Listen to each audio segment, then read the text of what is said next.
Welcome, welcome, welcome. You made it.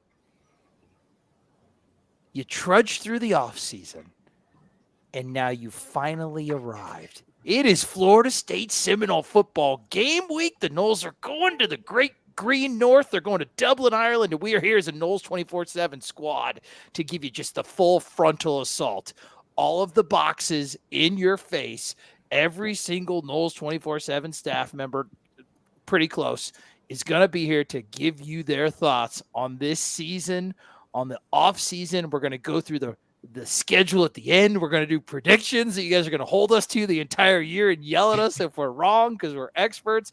We've got Byer Sinone. We've got it all. And I've got Brendan Sinone, Adam Brown, Kevin Little, Brett Nevin, Zach Blosty, Dane Draper. I've got Chris Nee coming in at some time. It's a surprise appearance. We don't really know. Thank you for joining us here on this live stream.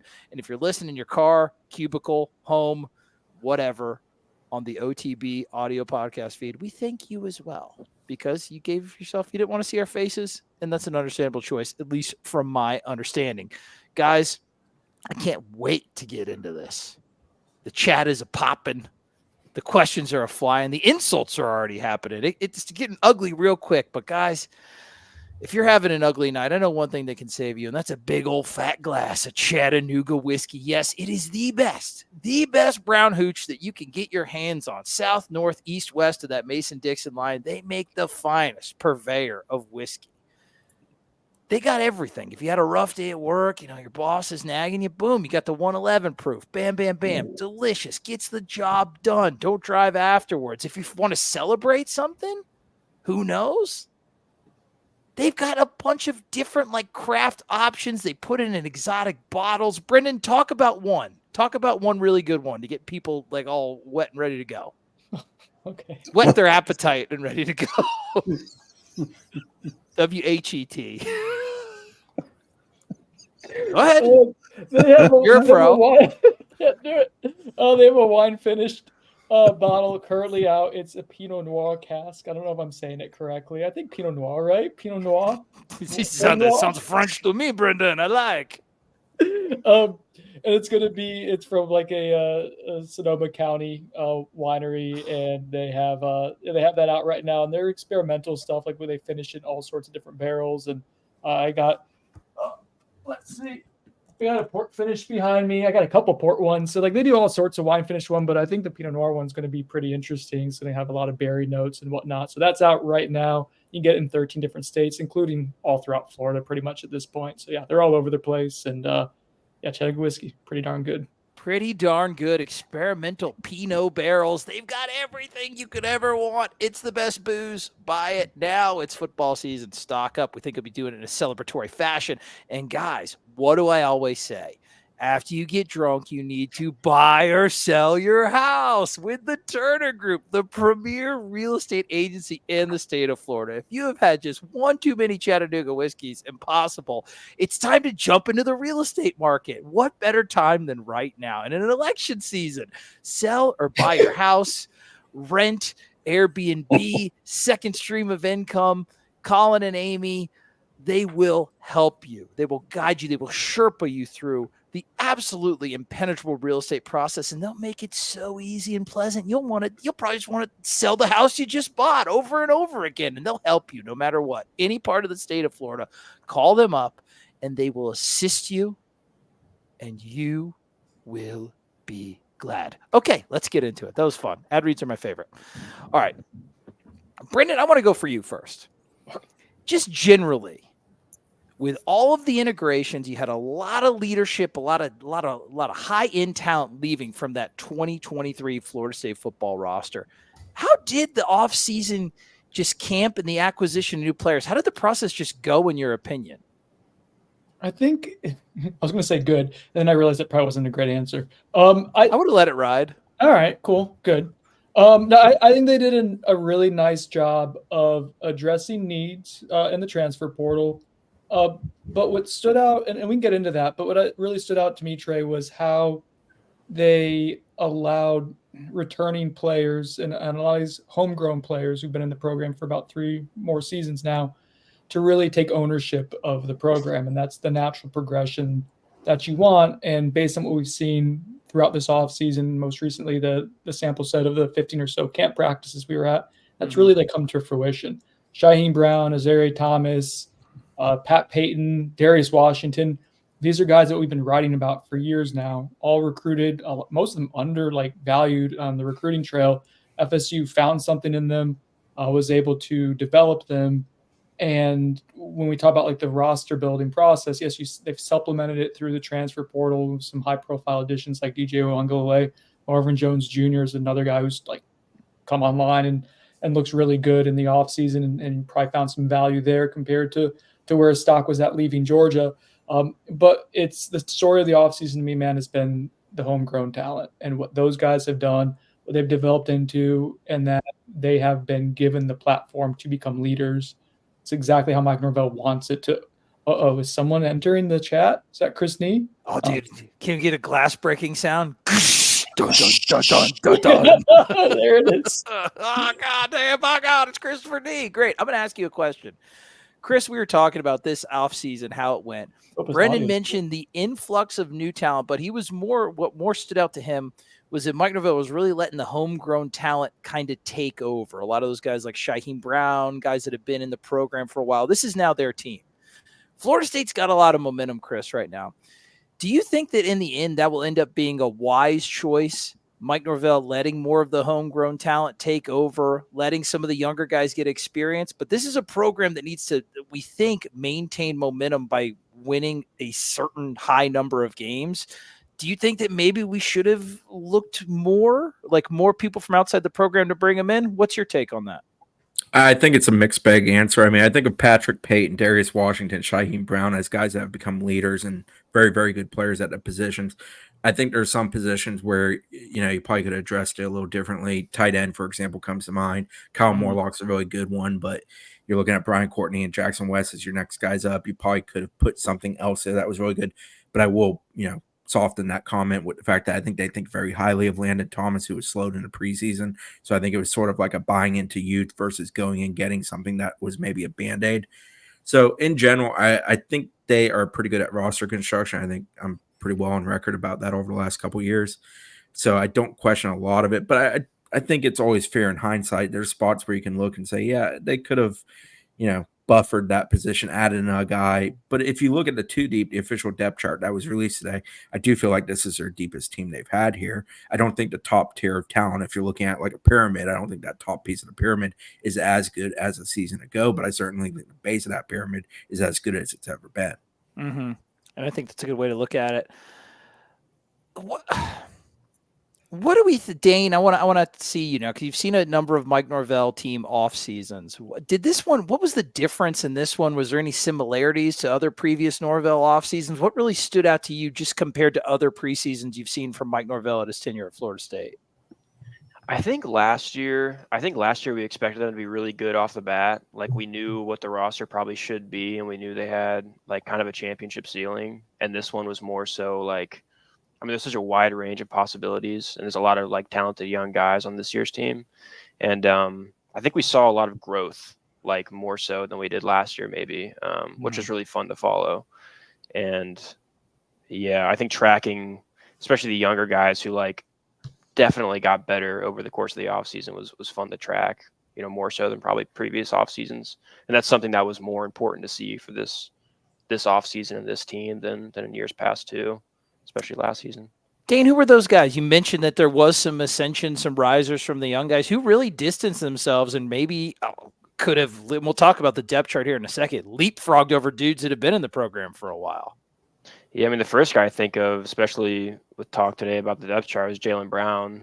He's not a guy I really expected to see like a ton of this offseason, kind of emerging necessarily. And some of the younger guys in that receiver room too, like Lil Wayne McCoy, it's definitely a name that comes to mind. He was here in the spring and he kind of stood out immediately as a guy who's like a gifted football player, a natural football player, but he definitely got better and even more comfortable. But yeah, Jaylen Brown, I think I said it on the board earlier under the story about the depth chart, but like, yeah, I think he's your second best guy right now, behind Malik Benson. And that's definitely not something we expected. And beyond that, like Andre Otto is another young guy who that's like come out of nowhere. But that guy, I mean, another story of what yesterday I wrote about guys who could be first rounders in the future, like the guys that are most likely to be future first rounders. And I had him as number one among like the guys outside of your stud defensive line and AZ Thomas. Like I think the world of him. I feel like there's kind of a laundry list of guys, honestly. Well, save some for everybody else. You get one more. Yeah, if we're going around. Okay, I'll say KJ Sampson as another young guy who I didn't again expect a ton from necessarily this year, but he really put it on, and you see him there in the 2 deep now, and I think he's gonna probably. I think it's likely that he kind of secures himself within that like top of the rotation of the defensive line.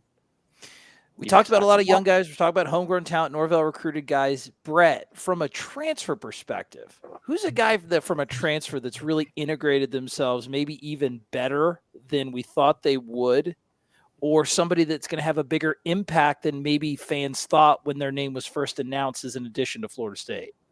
Well, I think someone that will fit well for them that maybe didn't fit well at their last stop, like you guys have talked about on previous podcasts, is Marvin Jones Jr. And Dane also wrote yesterday in that first round story about just the physical traits that stand out with him and the explosion. And I think Devontae Brown is probably someone that I think will end up maybe playing more than people might have expected. And I think he's someone that they feel like they have confidence in the safety room, and someone that will be in the right spot, which I think is something that they value a lot. I think the other one, Cam Riley at linebacker, is someone that's kind of ascended throughout this preseason, and someone that's just every day has kind of stood out in the way that he moves at his size. And there was a day that he walked right past Dane and I at the end of practice, and he's a real 6'5" and 230 plus pounds. And I mean, he covers sideline to sideline at a really good pace too. So all those guys on defense will probably contribute at a high rate for you this year. I can't believe we were going to let that kid get dorned up in Raleigh. Like that would have been a damn shame. That kid, I'm glad we got him. Like, and watching the tape, I'm really impressed by him. And I think we're going to talk about the depth chart here in a second. Before I have Adam and Kevin kind of go into the positive and negatives from that depth chart, Zach, Florida State is a team, and you were the guy finger on the pulse, the juice man. You could tell from the hair. You've got all the juice. When you looked at that depth chart today, what do you think about like the narratives are already being spinning about the depth chart? Did you look at it and from a guy from a recruiting standpoint that knows how important that is to the Florida State football program? Was that a positive depth chart to you, or is that one that's going to be rife with a lot of negative recruiting that they're going to have to face? I think it's a pretty positive one. I mean, you have a lot of homegrown talent on there that you guys mentioned before. Like a lot of those guys are going to play huge roles for Florida State this upcoming season. And, Florida State took 17 transfers this offseason. So like, it's not like they didn't, they fully went in on the high school route. Like we know that that's not what they're going to do. Mm-hmm. But this season, they're going to rely on a lot of either young, unproven guys out of the portal, which, I mean, it's kind of debatable if you even want to call that like true portaling, where you're just getting stopgaps at different positions, but and multi-year dudes, yeah, like a Jaylen Brown, like Dane mentioned, like that's a guy that is entering his second year of college football, and he's going to start for you and probably be your wide receiver too to begin the year.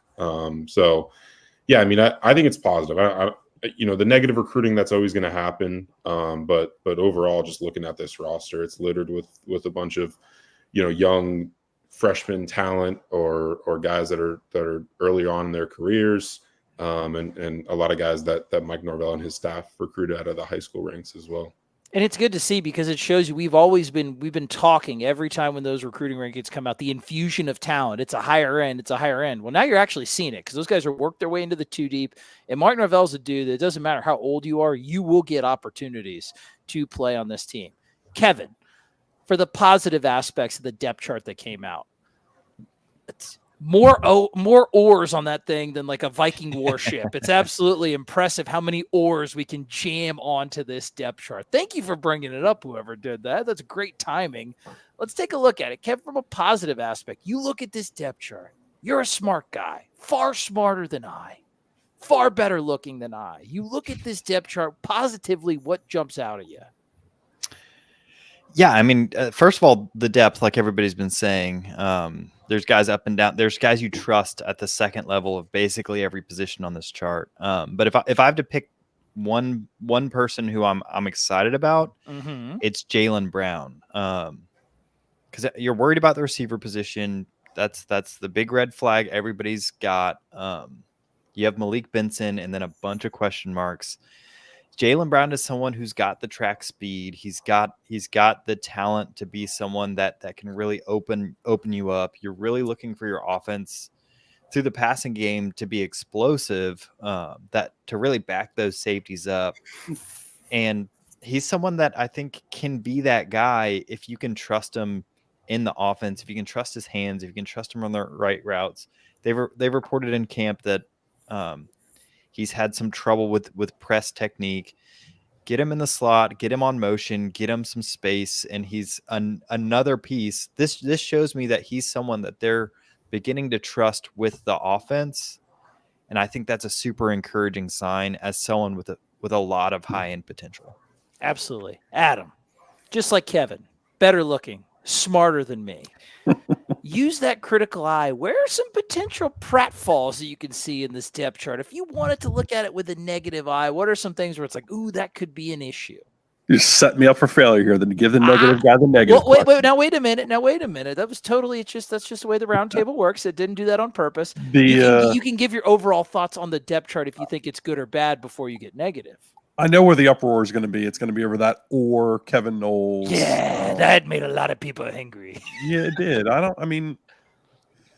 We talked about it the other night, and it's kind of been earned that he's just one of those guys that they trust, and we know that they're going to play guys, especially early in a brand new season over in Ireland. Like, it makes some sense that you're going to play a guy that maybe you just know has been through the ringer in your defense before, especially at that spot. So it makes a little bit of sense. I think we'll probably still see plenty of Earl Little Jr., depending on what kind of packages the offense is running out there. There's nothing that really blows me away. I think, like we talked about the other night with when Chris took Keandre Jones over TJ Ferguson, like, clearly there's a legitimate battle there between those two, and we'll see who plays. I mean, that or you never know who's going to run out there. The Jeremiah Byers and the Robert Scott. Like, that one caught my eye, dude. I'll let Chris or Brendan talk about that one, but that one out of all of them really caught my eye. Yeah, there's nothing else like nuts that I just saw. Ja'Kai Douglas and then backed up by Deuce Spann and Elijah Moore. Like, we think of Ja'Kai in the slot, or Elijah Moore and Deuce Spann going to play in the slot. Those are bigger bodies, speedy guys, that aren't built like Ja'Kai. So that was curious. It caught my eye. Nothing else really blew me away.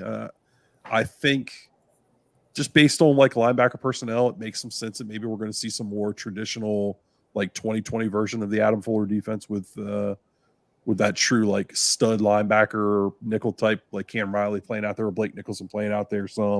We've talked about that all off season. There wasn't one spot where I was like, oh crap, we're in big trouble. Yeah. And there hasn't been for 2 years now. So I just, these depth charts come out and I'm just like, okay, just take it for what it's worth. Yeah. Chris, the Jeremiah Byers or Robert Scott situation, that's interesting to me. Has that been like, or do we think that it's going to be a situation like last year, the right guard deal where Dimitri Emmanuel and Keandre Jones rotated? Do we expect like a rotation at right tackle, or is that just descriptive of how close of a battle that Jeremiah Byers and Robert Scott were in that I wasn't really sure that they were having? What do you make of that? I think it's neither of those. No offense, Trey. Sorry to it's not me. You're a great question asking, but I think it's more hat tip to the fact that Bob Scott's played a lot of snaps, as has Jeremiah Byers, as has Darius Washington. FSU started Darius Washington and Jeremiah Byers consistently at tackle last year. I expect the same this year. Okay. Bob Scott's the next guy up when he is healthy. I think I wrote it today that I viewed the Keandre Jones and TJ Ferguson battle as much more of a battle than I view the situation of Byers and Bob Scott. More of like a respect thing. Like this is Yeah. a guy who's fought through a lot of stuff in the program. Yeah, and Good. they're gonna if able and if healthy, there will be rotation on the offensive line, but I think it'll be much more the guards than anywhere else. Sure. I'm going to give that depth chart, like, I'm going to throw it out again. Any other, like, anybody that saw anything that interested them, whether positively or negatively? First guy who's got an observation gets to talk. Byer or Otto being listed at center interests me. And I know that they've talked about he could play basically across the offensive line, but him being like that number 3 center, I kind of thought maybe we'd see him at one of the tackle spots. But again, I just think it speaks to the depth that they've been able to build up there. I think he really can just play any of the 5 spots, but at center, that's a spot. And it's 2. He's at 2 with the order, Rizzy. And You're right. Yeah, sorry. Yeah. I honestly think Otto might have been more consistent than Rizzy so far, like at center when he is working at center. But that's definitely a spot he's worked a good deal at in the fall. Consistency in snaps or consistency in like blocking assignments or both? Then snapping, but he's also a pretty consistent blocker. Is snapping important to you guys? Oh God! Every time you work it in and make it a drinking game. Nobody gonna touch on Hakeem. It's an uproar in the chat. It's been an Yeah. uproar. Is it okay? Go ahead, Brendan. Touch. I mean, we write about a lot of players at practice, and sometimes we don't write about players at practice. And there's rules about practice of things we can and can't say. I don't understand how we've been doing this for 4 or 5 years now, and people just don't get it. I don't understand. Hakeem Williams is in good standing with FSU's football program. Mike Norvell is excited about what Hakeem Williams is capable of being this year. The depth chart is indicative of what Hakeem Williams was coming out of preseason and what the expectation is for him right now. He's allowed to improve upon that. But yeah, to Sinone's point, and what Bradley's saying. They expect him to be a big part of the offense this season. And Mike Norvell has said that. So, like, and we think he will be important to the offense over the course of the year. Yes. We do. Everybody okay? Is the chat died down? What an uproar. Great. Is part of the anxiety that like Miami fans are celebrating that he wasn't high? Is that part of what's happening? I'm sure it is. Probably. Who knows where anxiety? Let them win. Let them win games for once, and they're posting that clip of Ermon Lane on Twitter. That was pretty good. That's how Hakeem reacted to it. That was funny. I did appreciate Bryce Fitzgerald mentioning bringing national championships back to Miami. I mean, a bowl win at this point would be, yeah, dude, they might need to just settle for a Duke's Mayo trophy or something like that, getting dog walked by Rutgers in a lawnmower bowl or something. Anyway, it's the off season, guys. This is their time. Just let them have fun. Team identity, Brett Nevitt. You've seen these team practice. You've seen other Mike Norvell team identities. Mike Norvell commented on what he thought his team identity was. Do you agree with his assessment? And what's your assessment of what this team, what do you think this identity is? There's a lot of new pieces they needed to integrate and a lot of leadership that left last year. Yeah, I think for Mike, the identity is going to be the same every year. But I think when you watch them on both sides of the ball, the identity will probably be just the full team speed that they have and the ability, like you guys have talked about, with guys like Jalen Brown, Benson, and obviously all the running backs, but also on defense, like with guys like Cam Riley and Blake Nicholson at linebacker and some of the athletes they have on the D-line. It just feels like everywhere on the field they're going to be able to fly around and make plays this year and have playmakers on both sides of the ball. Zach, what was your most positive development at camp? What was the thing that you were reading the practice reports when you could go when you could? Like, what put a smile on your face from a team that it's a fun year because there's a lot of unknowns coming into it? What was your most positive development coming out of this camp? I'm bringing it to linebacker. My dog. No, I mean that was the guys have mentioned multiple times on past podcasts about just like coming in. It wasn't like a huge concern, but I think it was just uncertainty. With obviously the 2 starters leaving and only having one proven commodity in DJ Lundy, but the you guys mentioned the ascension of Cam Riley was huge. That addition, I mean they debated on whether to take him late in the process in the spring window, and they decided to, and that seemed like an awesome decision. I'm going to read a story tomorrow about ranking where the transfers in order of importance and impact this upcoming year, and Cam Riley will be one of the, in that top half of those 17 guys. And I think that's, obviously a great sign for that room. And then you mentioned the other guys, the younger guys in that room, Blake Nicholson and Juice Cryer, two guys that showed flashes last year in a very limited role, but they'll have a much bigger role this season. And it sounds like they're ready for that increased load.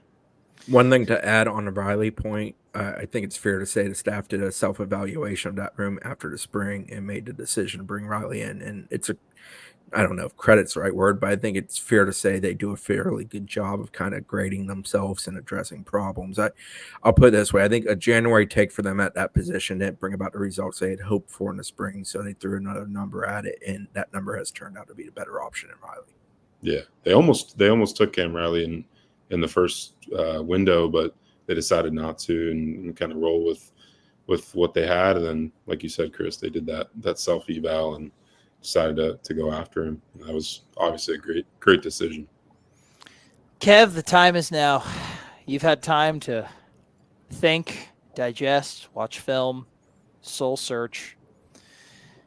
DJ Uiagalelei, what are you expecting from him this year? I don't know if you want to go into numbers. I mean, do you expect any discernible improvement? Are you positive of this quarterback that you have fairly been critical of his play in the past? I'd say all fair.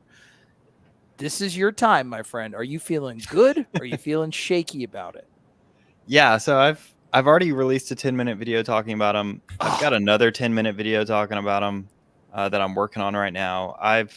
I've gone through every high and low with this kid since he enrolled at Clemson. Yeah, you could probably go back and find videos of me just being unabashedly critical of his quarterbacking. It was pretty good stuff. You don't want Dave. Big Dave, don't look for those. Yeah. So, you're forced to kind of come to more nuanced view when you're not, when he's on your talking team. smack to about in season previews, like we'll probably see later to another opponent that I'll probably do tonight. But so DJ he's a quarterback that can make every throw on the field. So if you're looking at the best of DJ, he's a kind of guy where if a team's going to sit in cover 3, they're going to bring pressure, they're going to stop you from running. If he's having a good day and you've got a receiver that can get open, he can take the top off a defense. He can punish you for trying to stop the run, and that's what they need him to do. If DJ is that DJ for some key games, you're looking at a good season. Unfortunately, he's not always that DJ. Sometimes he shows up in those 40-yard bombs that are complete dots, and last week are misses. And if he misses those 5 important throws in any given week, you're in trouble because he's not going to be that consistent throwing the ball underneath to be able to nickel and dime decent teams down the field. So he's a guy who at his best can win you some big ball games, but at his worst wouldn't be a good complement necessarily. Yeah, wouldn't necessarily be a good complement to what you're trying to do. So it really depends. His inconsistency gives me some pause, but I mean, obviously he's got the tools. He's a five-star kid. He's been everywhere, done everything. He knows the game. You got to take the good with the bad with him and hope that, you get good DJ at a time when you need it. Brendan, speaking of DJ, you've seen him every single day at practice. I'd say the reports have been pretty good for the most part. That inconsistency that Kevin talked about, which is something for an offense that needs to stay ahead of the chains to be efficient. They will not have the elusive magician guy that they had like Jordan Travis to bail them out in years past when the offense would get bogged down a little bit. How big of an issue do you think DJ's inconsistency will be this year, coupled with the inconsistency of a very fast receiver room? Do you think that it's going to cost Florida State a game or two, or do you think that they've cleaned that up enough to where it won't be a crippling issue? I think there is potential for, Kev kind of alluded to this, for there to be this perfect storm game or two to where when we saw it in the spring game where they where Kentron Portier didn't bring down the first play that they dialed up and DJ hit him right on the money. Then DJ had a stretch where he wasn't very clean and the passing numbers weren't particularly good that day. I think that does exist. That is in this team's DNA right now, to where there's not a ton of consistency in the passing game. Let me correct that. There's not a ton of consistency in some areas of the passing game. I do think that DJ Ongole has done a really nice job with his reads of getting the ball in good places, generally protecting the football. I think can count turnovers on one hand in preseason camp. But then we have the issues with the wide receivers that have been well documented at this point with drops and maybe not winning as many contested catches. Caveat is that this past week of practice was by far their best of camp, and the very Why? They caught a lot of contested passes. A lot of 50-50 balls were won by the wide receivers. That hadn't always been the case for a lot of camp. Less concentration drops, not really many of any. So, that's the most recent data set, but it's the entire 15 or so practices we saw, plus what we saw in the spring, will lead you to believe that is a part of what this team is going to be sometimes. And so if you have these moments where you either DJ misses a layup on a deep shot, or he connects and a wide receiver drops, and that happens 3-4 times in a game, and those are your kill shots that you have the chance to really go ahead and do something that you just say dialed up or set up all game. That exists to where that could really be an Achilles heel for this team. And we're looking at it in the scope of, being an 8 or 9 win team or being 10, 11, playoff invitational caliber team. Adam, just visually from a guy sitting on his couch, a couple of chatty whiskeys deep, visually, what is going to be the biggest difference in how the offense looks this year compared to last year? What do you think, just from a guy watching, oh, that's new, or will there be anything? There's always going to be things that Mike does. There's always going to be staples of his playbook that you're going to find year in and year out. We know they're going to run some counter. We know they're going to run some zone stuff in the running game. Those are just good things. Those are foundational run things that Mike believes in. It seems as though we've seen some of it, them working on it in the practice clips. Seems like we could see a little bit of under center. Seems like we could see, some pistol. We've seen that from Mike in the past. I think the stuff that you're going to that's going to be different is you're going to be go look at what Oregon State did last year, and it would make some sense for them to bring some of that over with DJ and do what he was comfortable with. And then I think the running game is just going to be more efficient this year. I think it's going to be more ground. I think it's going to be more ground and pound between the tackles, 5-yard chunks, as opposed to Trey Benson breaking 80. It just feels like the 2022 offense is probably coming back to some respects, a little more effective with running the ball down to down and then shot plays over the top, which wasn't necessarily what we saw last year. Last year it was break a big run, throw a 50-50 ball, that kind of stuff. Dane, I think I like this type of format because you start to address things that were concerns before, things that maybe not be. We talked about the offense, and there's some sure things that are on this team, right? The running backs, the offensive line, the defensive backfield. On defense, the pass rush was something. You lose Braden Fisk, you lose Jared Verse, you lose Fabian Lovett. The pass rush, I think this unit's ability, the defensive line's ability to stop the run, and I think the entire Adam Fuller, that defense is going to be a tough one to run against, in my opinion. What have you made of the pass rush? There's a lot of guys that had to integrate themselves into this team. I will say Marvin Jones Jr., going from the film that we saw of him at Georgia and how he might have started the spring to work his way, I totally penciled in Sione Lolohea as the opposite defensive end starter outside of Patrick Payton. Seeing Marvin Jones Jr. grab that with a plum, I think that's positive. But what have you made of the pass rush this camp? Yeah, I mean, Marvin Jones and Pat Payton on the edges are both guys with a ton of NFL upside and guys with first-round talent potentially, and that's largely based on what they can be as pass rushers. Like those are both NFL-framed guys with a ton of athleticism and bend and length and all the things you want, on the edge to pass rush well. But honestly, from the interior, I really like what they have too, because I mean, Josh Farmer and Darrell Jackson as your two main guys in the interior, both of those guys have like plenty of pass rushing juice. I mean, Darrell Jackson is going to be more known as a run stopper because he's this like hulking, long guy who can like two gap effortlessly. But but he's a freak athlete too, and that length helps a lot in the pass rush as well.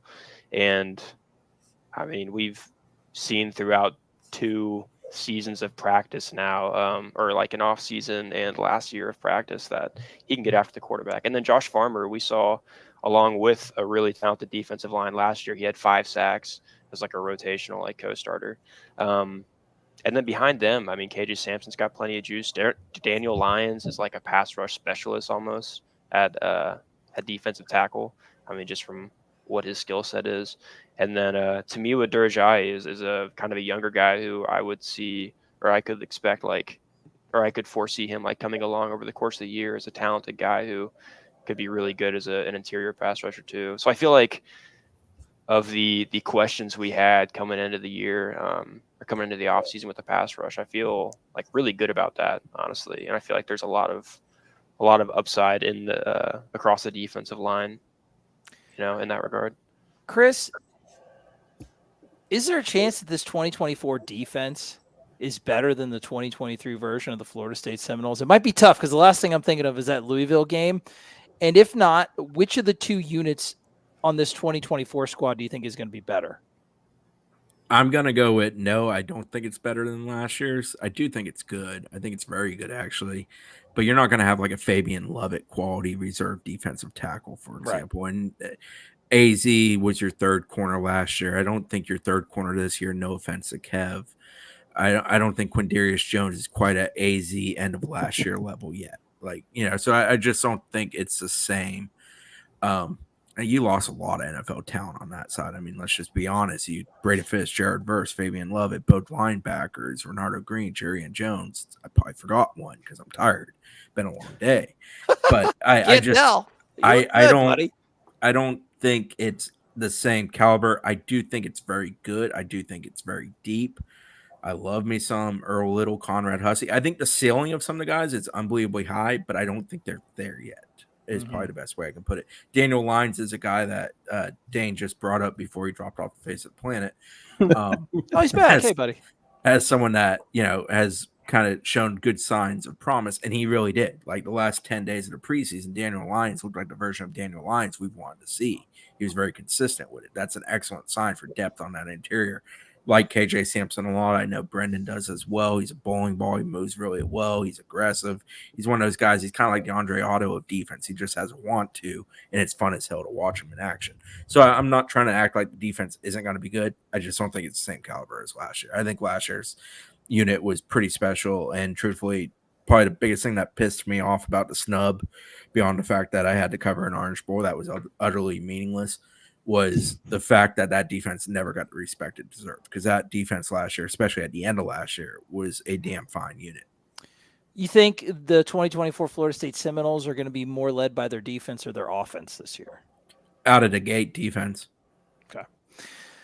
Zach Blostein, end of the year. Who's going to be your offensive MVP for the Florida State Seminoles? I will go Lawrence Toafili. A guy, an interesting story. A guy who's been so good, Chris put him at wide receiver in the draft. Too much fury. That was a fun draft. This is a guy. No, now don't worry, Sauce Boss. Zach he's getting hyped up. No, he's not. Cut it out. Whoever's running these like comments on the live stream, cut it out. He looks fine. You look great, buddy. Anyway. Sano just did the defensive. It wasn't me, so it's definitely you. Sano. Oh, look at that mischievous Casey Affleck over there. So Zach, this is a guy who's sort of like a scat back specialist when he came in. He has improved every single year that he's been in. Why do you think that he could be the offensive MVP because I think that's a great pick, man. He's one of the rare running backs that's so special. He can carry the team on his back. Did it against Louisville. Yeah, I mean, I think he's improved as a runner, and that's the first point. But I think the most important point with him and his potential impact for this season is just his role as a pass catcher and just how we've seen him already excel in that kind of role within this offense, and I think there's even more of a need for it this year, especially considering the concerns with the receiver room. So I just think his skill set is going to fit perfectly with what's kind of needed within this offense this season. I could see him having a profound impact in both the run and pass game. Anybody think Zach's dumb and disagree with him? I think Zach's a damn genius. Yeah, me too. I just want to get some fighting going on.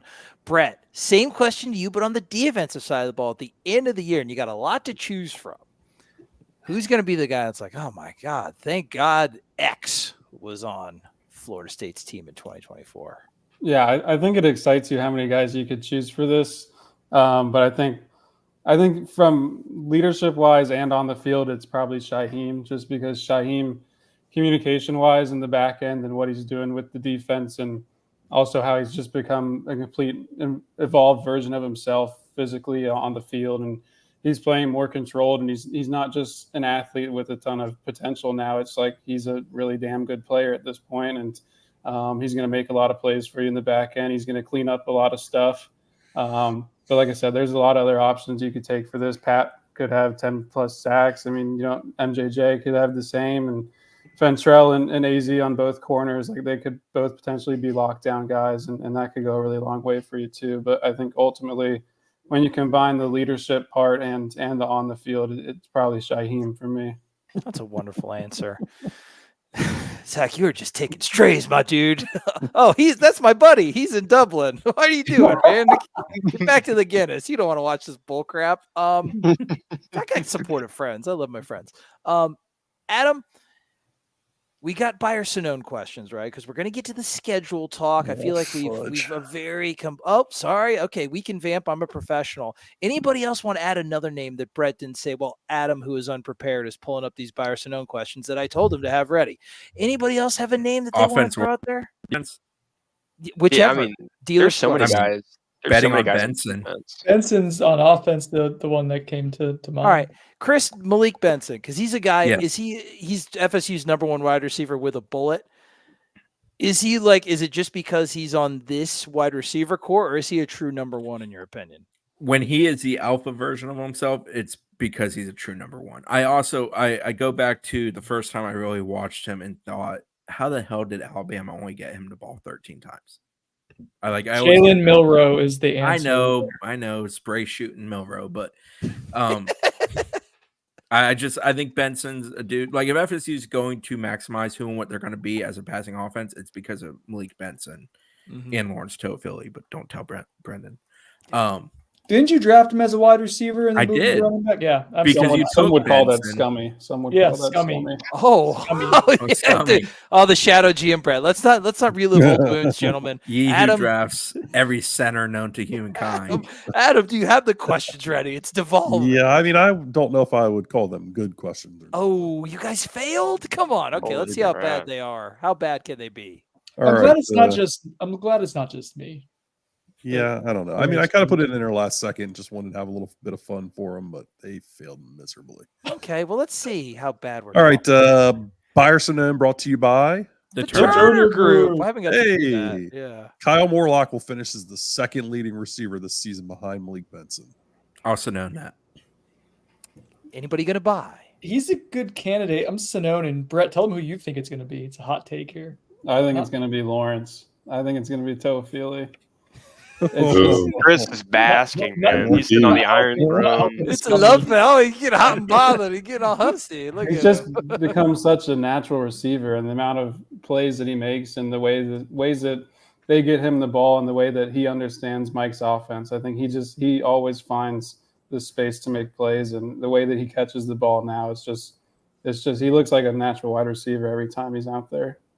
And beyond that, do we trust the rest, any other like wide receivers in the Oh, room. you had to take it Or that tight ends. direction. Wow. I mean, that's Womp, that's womp, negative. womp. Tophil, so I'm going to explain Christie's drafting logic of the box checkers draft. Take Lawrence guys, Tophil- move positions, cheat. Brendan, Sir, What? I'm talking. order in the court. Tophilly is a guy they wholeheartedly trust. They love. They use in a variety of ways, and they've always used him as kind of a gadgety type, and that's kind of cliche and cheapening what he's been for them. But he's going to be a primary figure of their offense, and it goes back to what Dane just brought up. After Malik Benson, after Kyle Morlock, and after Roydell running the ball, there's nobody else on that offense they trust as much as Lawrence Tophilly, and he's truthfully probably ahead of one or two of those names I just mentioned there. So, yeah. He's Dane, definitely ahead of Morlock, I think, 100%. Dane, you did make a great point, and another thing that's great for all the people that are watching this on video, you are dressed like, you remember that picture of The Rock with the fanny pack from like 1990, Okay, like let's 5 years? change, That man. chain is popping. You look good. You got the black shirt, looking fantastic. That's why you need to subscribe to the YouTube page. Adam, what else you got? Byer Sano. All right, Byer Sonone brought to you Get that chain by. back out, dude. The Turner Turner Group. Group. We'll have 3 or more true freshmen starting by season's end. Also known that. So no. Who are the candidates Yeah, who would, I guess, if in your head? when if you we ask also me? know Maybe who are Cam, guys. Cam Davis would be one. Elijah Elijah Moore would be Moore, one. Landon Amari McCoy. Williams would be one. Landon Thomas. Lane McCoy. Landon Thomas would be another one. And he probably, if I had to pick one, would be the one that, if they go to 2 tight end sets, I think has a real shot.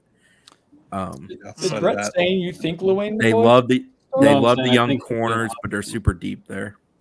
Yeah, Yeah. I think. Sonone. Well, I mean, Zach, definitely Sonone, but What about one? What do you think? What's your number in your head, Zach? You're very familiar with this. I think 1 is probably a good number. And who's your guy that you would have penciled in for that? Would it be Um, Landon or Amari, like Chris said, because of the 2 tight end sets? Or Brett brought up a point: unproven receiver room. Luane McCoy's been talented. Yeah, I think tight end's the easiest path to playing time. So probably either Landon or Amari, whoever impresses the most of Would those 2.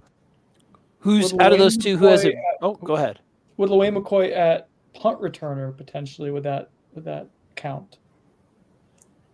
Was he one of the oars? There was like 3 oars. Yeah, in punt you could just return. put him at Starter, kicker, Brendan. technically. What'd you guys make of that? The triple oar. I've never seen that before. The I think tri-oar. they're confident in all 3. I think they're posted in the order of how they'll probably be used. Which was Malik, I Jalen, think Malik and was Luane. first, yes. Yeah. Yes, correct. Sure. I've people questioning your very, very, very, very important wide receiver is your starting punt returner, Byer Sonone. Cojones. I mean, Big last cojones. season, Keon Coleman. Yes. Sonone questioned it based on Keon Coleman, who I was adamantly opposed to partially for that reason, and that worked out pretty well. Yeah, he almost won you that Duke game. I think And Miami game. Adam. drastically different scenarios, though. I mean, you had Oh, a 'cause you lot had of wide receiver depth last year. Yeah. Yeah, but you're probably more desperate for a big play. Yeah. Yeah, I exactly. agree I'm with fine that, with it. Mike Norvell's going to play his best players on special Yeah, teams. he is. That's what he does. That's in the DNA. Like if you I'm like not going to Florida ask the State football, Hakeem one. Any Byer other- Simone brought to you by The Turner The Group. Turner Group. another linebacker on the team finishing with more tackles or tackle for losses than Lundy. That's the last one because these are More tackles, also known. More tackles for loss. I think that there's a fair chance that a Cam Riley could, because you could use him as an edge rusher. He's built like one. I think Blake Nicholson, because of the athleticism, could potentially do that. are the people asking these questions actually interested in the answers? I don't know. They Who's just the they leading want to tackler help. So no, Like, you're they- really trying to make sure I win the draft, aren't you? Turn them against you. Good luck. They want to help. They want to be part of the show. And on the Noles247 message board, if you're signing up, if you haven't signed up, you don't get the chance to have a question that Brendan so severely ridicules for no reason. Yeah, please subscribe to us. so you can, Please subscribe on the message board, because there's other people that are on there that will take your question with the respect that it deserves. And we appreciate all efforts to contribute to the Turner Group. Chris looks tired enough to just give a truth serum episode right now. Well, I'm not that tired. It's just been a long day. We've got a lot of accusations of fatigue. Sorry, I went to a Anyway, soccer match and 10 goals happened, all for one team. Ooh, it's a good time. You look good, man. All right, let's get to the schedule. let's talk. We're not doing win shares this year. Thank God, math is God, so hard. I know there was a lot of this, a lot of that. We're just going to look at it, and I think we're going to kind of group think it and maybe just get like a combined Noles247 record prediction. So that it would be nice. It's good to get everybody's opinions, wisdom in crowds. And then also I can hide behind it if it's different. And I could say, I actually thought it was going to be something else. So we're not giving individual ones. Does anybody have a schedule to bring up? Because I do not have it memorized. I can. I'll pull it up. That would be nice if we could. You know do what? that for You know the who they're going to visual start out against, Trey? We start out in Dublin this week against Georgia Tech. Guys, how do we collectively feel about this one? A team, a lot of offense returning from Georgia Tech. Basically every single starter from last year, minus like one offensive lineman, and a brand new defense that was awful last year. Do we all think it's a dub, or is anybody predicting a sneaky loss? I think Not all at once. I think it's a win for Florida State, but like I am scared of Georgia Tech to an extent. I'm scared of a lot of things though, to be fair. But Georgia Tech's offense with you're traveling overseas, that element, different time zone, all that weird stuff. First game of the season, I don't know. That one has some potential to get weird, I think. But you're a better team, so I think Georgia Tech's going to be someone's trap game. Not Whether, us, though. I think they're going to be like sandwiched between something for some top 25 team and just come away with it. But I don't think that's us. I don't think you're a trap game one with game 2 being Boston College at home. I think sorry. You go ahead. Go ahead, Chris. I was going to say, I think FSU wins, but I'm not convinced they cover. It's 11.5 as of right now, I believe. I'm not convinced they cover that. I want to see what FSU's offense when they got to have it is, and that comes a lot to the passing game, specifically guys making big catches to convert downs, continue drives, things of that sort. And with Georgia Tech, who the hell knows what their defense is going to be? They were miserable on that side of the ball last year, could not stop the run if their life depended on it. But I don't know if you know, they have a new DC who used to be the DC at Duke, and he was pretty good, and I think they feel confident about some of the personnel they brought in that they have a shot there. Yeah, and traditionally, Norvell's got the boys ready to play week 1. They play a lot of times. They play way over their heads, so I think that's a factor of preparation. So collectively, we think of that's a win. The next game, September 2nd, DC. Boston College at home, night game. That officially a night game. What do we think there? When it's not, if it's in Boston College, that scares me. Weird things happen. But it's not. No bandana. You can't even wear bandanas in the stadium. If anybody wears a bandana, they should be thrown out of Doak. I'm serious. I hate that crap so much, dude. Like, I think it's always us. It's always us. Who's Boston College's coach? It's not Halfley anymore. Didn't he leave to Bill O'Brien? Bill O'Brien, man. Bob. You should interview him. He'd probably be really joyful and happy and a great guest. There's no way that I could interview him without pointing out that butt chin that he has. It is just out of control. That is a cleft on a cleft. Anyway, Memphis, whoop that trick, 3-6 Mafia. Mike's boys come at home. A lot of people are afraid of this one. Is anybody here? I think people view it as a trap, maybe. A lot of people view a lot of games as traps. I know SMU is one that people have definitely put in that category. And I've been flying that SMU flag all offseason. I probably need to calm down on that. Memphis's quarterback's legitimately good. And, Ryan Silverfield's done a good job, and he's a guy who has familiarity with Mike Norvell. All that being said, no. I mean, that's a game FSU should win. I expect them to win. And there's like a 12-day layoff, right, between Boston College and Memphis? Because it's Labor Day to that, yes. Mm-hmm. Okay. Collective W. Memphis is one of the better offenses you play all year, but that also plays into FSU's hand if that's, their strength. Fun game to watch from last year for you guys is Memphis SMU. They played a hell of a game. Collectively 3-0. We're going. Man, we got a lot of home games starting off. Cal coming to Florida State. That is a long flight for our esteemed new ACC colleagues. Easy win. That should be an easy win. Destruction. That's a tough game for them. Flying to the East Coast like every week to play some ACC team that's probably more talented than you is just, dude, that's brutal. They do have a good running back, though. Yeah, I was going to say the way Cal becomes a scary game is if FSU's run defense is not up to snuff because they have a guy who can pound it out. pounder. All right, at Dallas, the Big D. Anybody? We're collectively 4-0 right now. What a start for the Noles.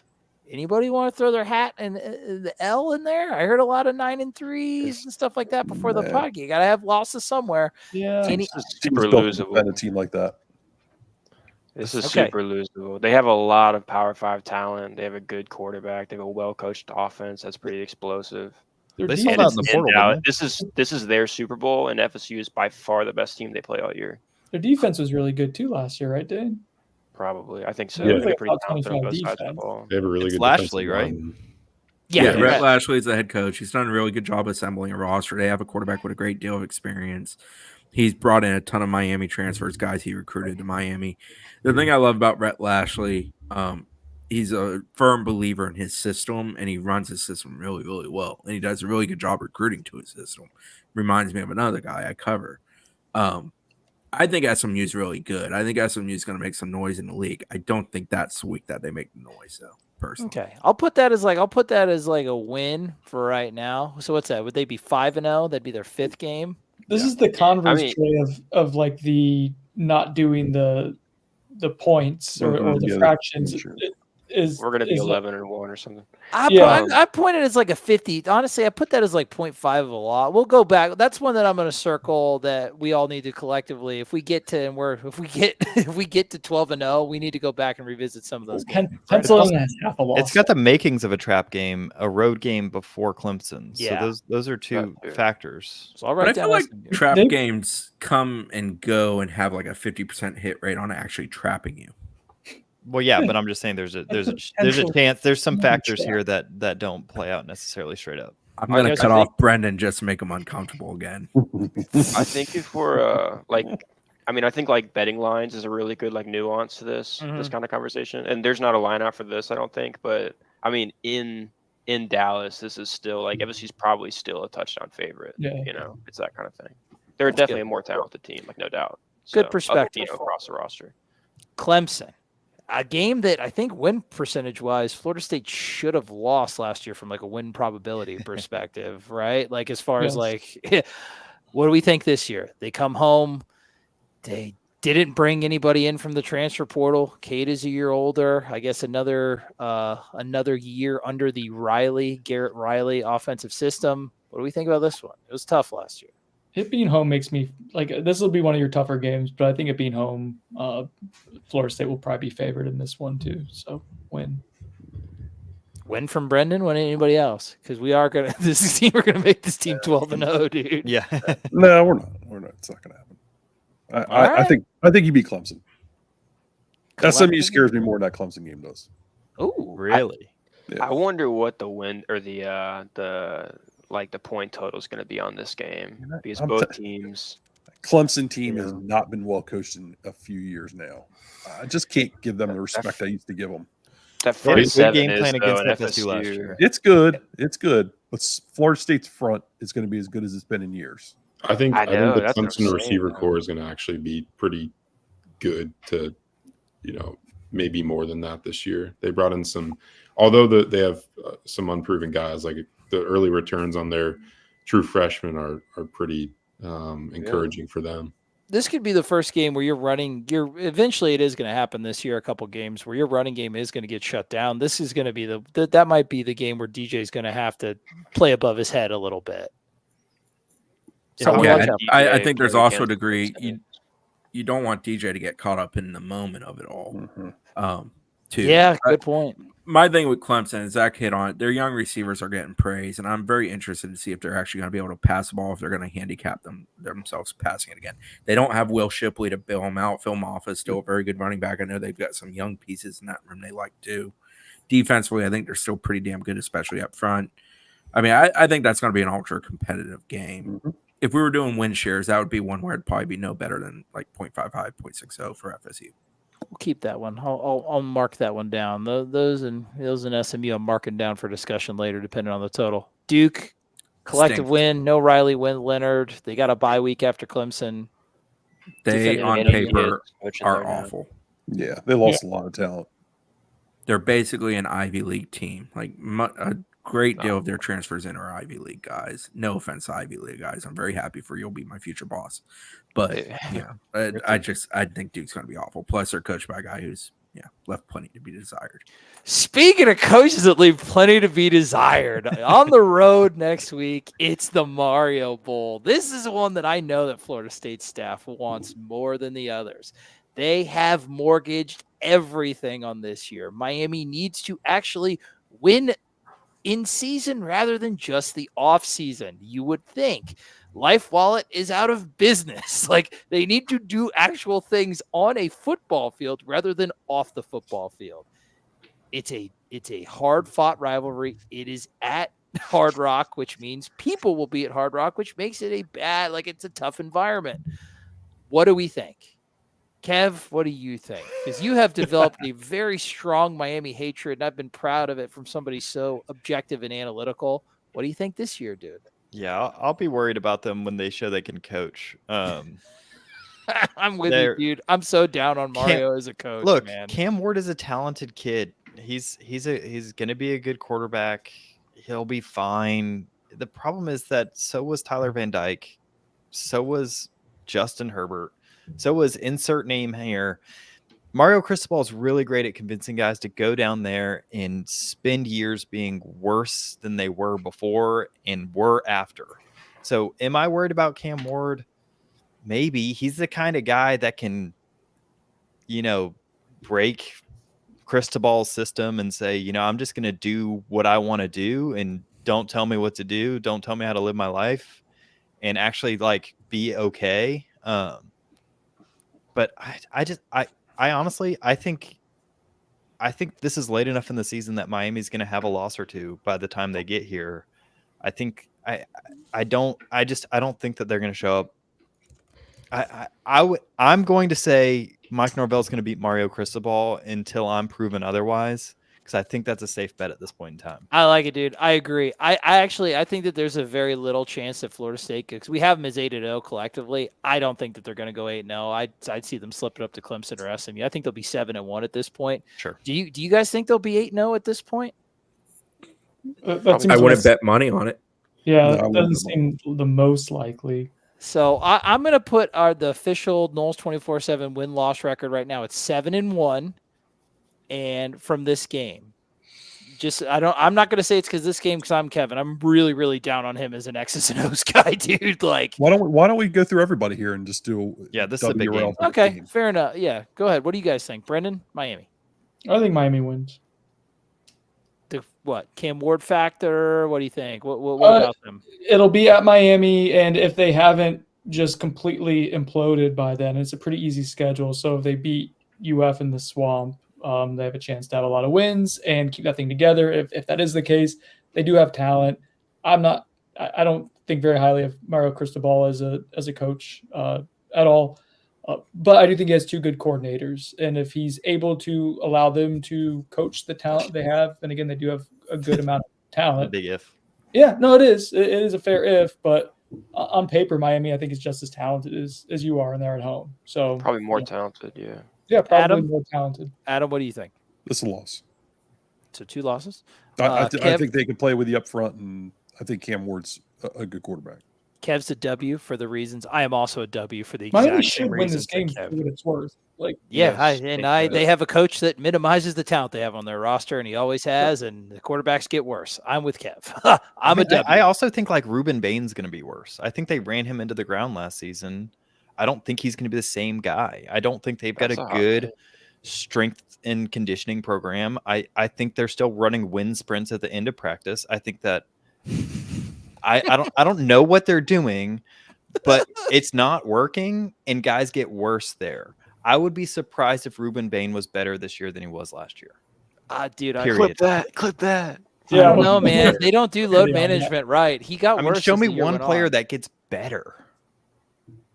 look at the James Williams and like all the draft stocks, man. Like it's Leonard Taylor is what's he playing for? Like the Orlando Brigadiers or whatever, like the Rocks League is or something, right? Like, I yeah, don't they would know. be an amazing high school team. I don't know. Anyway, Congrats, Kevin, man. dude, Come I'm so down on him as the coach. I just don't want to cut Chris. Kev off because he's feeling it right now. Yeah, dude, he's I spitting can't hot stand fire. that guy. Yeah, He it's just awesome. convinces kids to ruin their careers. Chris, what do you think? I don't think going to Miami is the scary factor because FSU fans show up there and have a great presence always.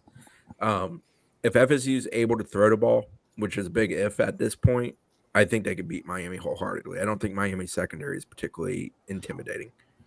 If you're making me do win-loss, sure, give me a win. I'm going to cheapen it and say it's like a 0.51, 0.49 type of situation. But I think FSU can win there, yeah. Okay, so we're 3-3. Zach? Oh man, this is you got people are gonna look at your answer. So here's my take on this. I think you guys are completely right about Cristobal, like minimizing the good talent that he brings in. But I think he's elevated the talent to a level to where even if he minimizes it, he's probably like the roster's probably still in an okay spot. And you have a guy like that, like Kev mentioned with Cam Ward, that can kind of bail you out a little bit. If you look position by position, I think pound for pound, they have more talent at most spots besides like what Chris mentioned in the secondary. I think FSU probably wins in that department, but and maybe D tackle. But yeah, I think it'll be one of the tougher games on the schedule, and I think it'll be a close one. I'm not expecting a landslide loss, but I'd probably go the flip side of Chris's prediction of 0.51, 0.49. Yeah, you're not beating those Miami fans. I also don't like. I feel uncomfortable of having the win projection at 8-1 at this point in the season. That feels ambitious. Yeah, I'm with you. So it would be if with the Miami loss, it'd actually be 7-1. But I'm with you. 8-0 just feels that'd be a crazy run. Brett, what do you think? Win or loss? I think they win this game. Honestly, I think they lose at SMU, and I think they win this game. So you still think 7-1? Dane, you're the tiebreaker for this game. Oh wow! No pressure, young man. I'm going to keep it at 7-1 anyway because I don't think any of us think we're going to go 8-0 collectively. So 7-1 feels good. But yeah, you can be the tiebreaker for this specific one. Well, I feel like what is it? I feel like 7-2 is more likely than 8-1, but I really feel like I'm on more of the win side of this coin, mainly because I think Miami is easily more talented than FSU this season, and I think their how complete they are on offense from a talent standpoint completely outweighs at what FSU has on offense. I think it's much different. I think their pass catchers are like very good, and their quarterback is even better, than what FSU has or should be. And FSU is not good in the pass catching department, but yeah, I think Mike Norvell, I think the coaching advantage or the coaching difference is just so drastic between the two that I would take Mike Norvell to win this game as long as there's not the teams are close enough in talent to where coaching really matters in this one. And I think the coaching advantage is just pretty significant with FSU. So I would go them. So FSU win. Gotcha. But we got him at 7-1, but I like that. That was good stuff. Man, that was really good conversation. On to North Carolina. Win? Yeah, Mac Brown still coaches North Carolina, so I'm feeling pretty good about FSU. Yeah, we'll see if he is. Correct. That's at home? Yeah. 8-1. Just at stop Notre the running Dame. back and you're good. Yep, at Notre Dame. Well, despite that being at home, I actually feel like that's the trap game of the year. Really? It makes sense. Between at Miami and at Notre Dame. I was talking to someone who covers the ACC at large the other day. They're kind of on North Carolina as being sneaky good because they don't have expectations this year. And they suck, so they're going to be good. Yeah, they might be able to. They have a good running back. I think they're better on defense. Pretty good up front there.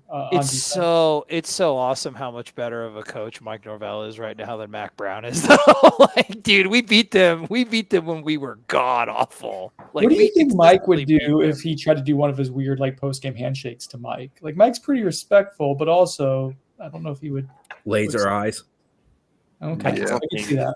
I don't think anything Mac Brown could say I don't think there's anything Mac Brown could say that would hurt the feelings of Mike Norvell. I was thinking to say it's like grabbing him by the neck or something. It's what he kind of. I hate slandering Mac Brown because I actually kind of like Mac Brown personally. I don't know, He's- Brendan. I just Next Yeah, time, he's an FSU guy. Yeah. next time Mike's running Yeah. by, try grabbing a hold of him. Yeah, I good won't. guy. Probably Good guy. Whatever. Good guy. Just he hasn't had good luck coming back to FSU. Notre Dame. We have him at 8-1 right now at Notre Dame. Tough. I Loss. think we need to call this a loss. I'm with you. I think Notre They're- Dame. I They're think underdogs right now. The line is out. I think Notre Dame's going to line up with a lot of tight ends. They're going to do what Notre Dame does. They're going to push you around, and I'm not convinced that you have the 3, 4, or 5 linebackers you want to rotate through the game in this one to be able to take those shots all game. Yeah, and they're going to take away the run. This will be another one where it's like DJ's going to have to play above his head. He's a good defensive mind. I think that's fair call, and that'll loss. Charleston Southern, they still don't run some bull crap Chris had some triple misses. option, do they?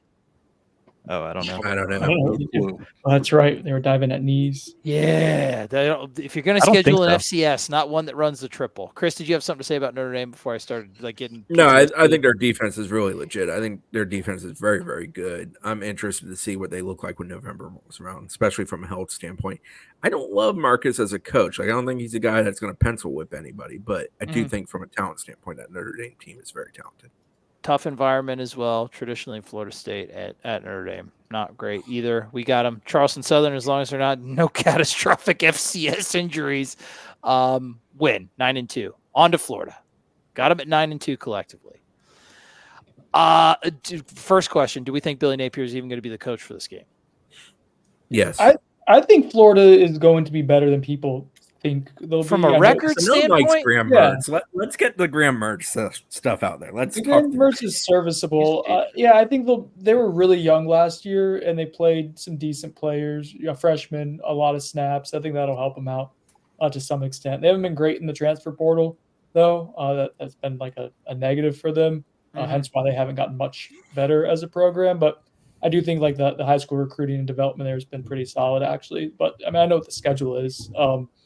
What's the So by line? better, Is do it- you mean 7-5 versus Yeah. 5-7? Yes. Yeah. That offensive line's in big trouble. yeah, I think- Yeah, I that think is dominate where them the in portal's hurt them. trenches. Massive trouble. Yeah.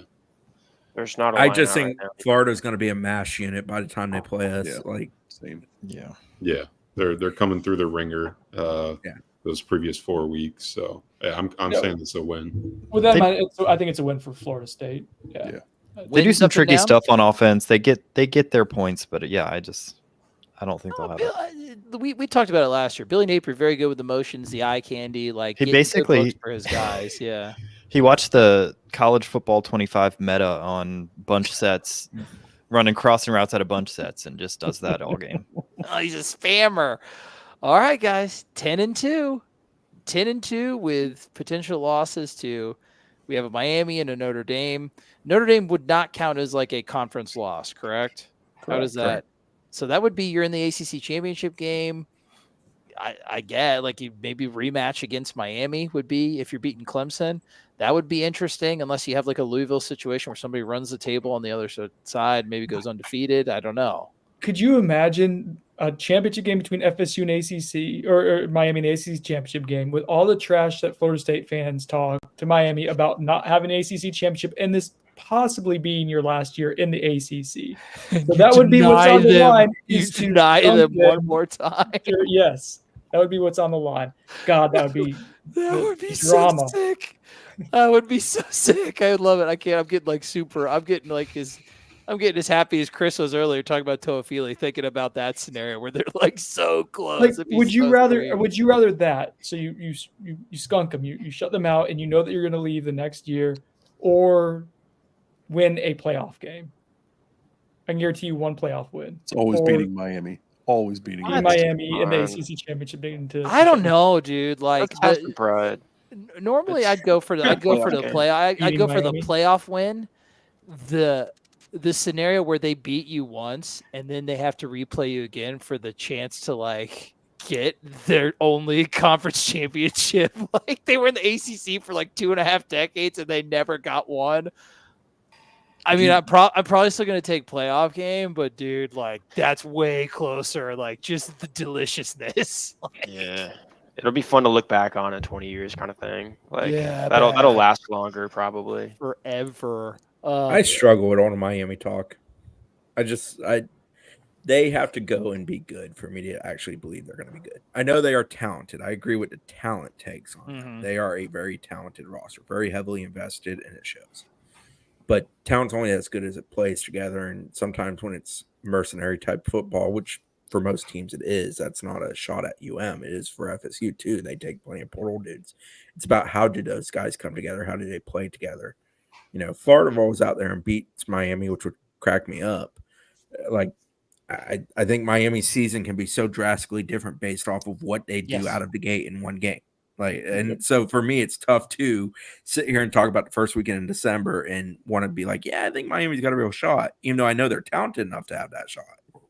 They're up and down, dude. You're right. It's a team that it could show its fragility at any moment, which I think is a lot different than Florida State, bringing it back to us, man. Deep, hardworking, resilient, responsive, maybe not the high-end talent, definitely not the high-end talent of last year, but I feel pretty comfortable about 10-2. Like, are you guys pretty comfortable with how that record came out? 10-2, 9-3. Like, I see some games where they're going to take away the run. It might be tough for you to just put the offense on your back from a passing game perspective, but it's so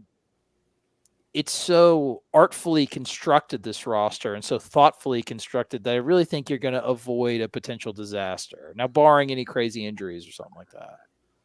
Outside of Malik Benson, because we talked about the other night on the draft episode, outside of Malik Benson getting hurt, is there another injury that could occur that would really alter your wins and losses? Darius Washington was the first name that came to DJ mind. obviously, but Darius is the next guy up. DJ Lundy. No, I think hide linebackers. They'd be before the preseason. I would have maybe agreed with that. I think Darius Washington, DJ Ongale, and Malik Benson would be the three. Shy would be up there because you don't love the depth at safety. Yeah. Just safety, you could hide that a little bit more, but yeah, I think that I understand the reasoning there. I think at FSU it's hard to hide safety. They played such a big role. Like, that's part of why linebacker isn't such a big deal as because safety is. Guys, wonderful discussion. We had ups, we had downs, we had ins, we had outs. It went all over the place. And I think that you, the viewer, you, the listener, you are now ready. You are now, hey, look at you, bud. Look at you. Everybody's getting compliments. I think that you, the viewer, listener, are now ready for the Florida State football season. Guys, any final thoughts we want to give before we're done? I thought this was just an all-timer episode. No. No other thoughts. Sorry, you ask questions and no one answers for you. I love it. I didn't have any thoughts, though. Other thoughts. Boom. Shut it down. We're good. The fatigue accusations are finally true because we've given it all. We left it all out on the field for you guys. Guys, Noles247.com. If you are not subscribed, you need to do it because you will be uninformed and you'll say really, really bad things about football, and your coworkers are going to make fun of you. Don't be that guy. Don't get singled out because you don't know anything. Come to Noles247.com. Come on.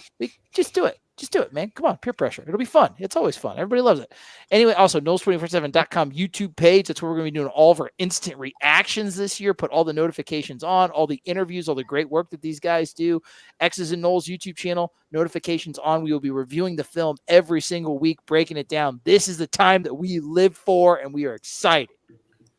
For Brendan, for Adam, for Kevin, for Zach, for Chris, for Brett, for Dane, for Clay, who's not here, but Clay too. We are out and keep chopping.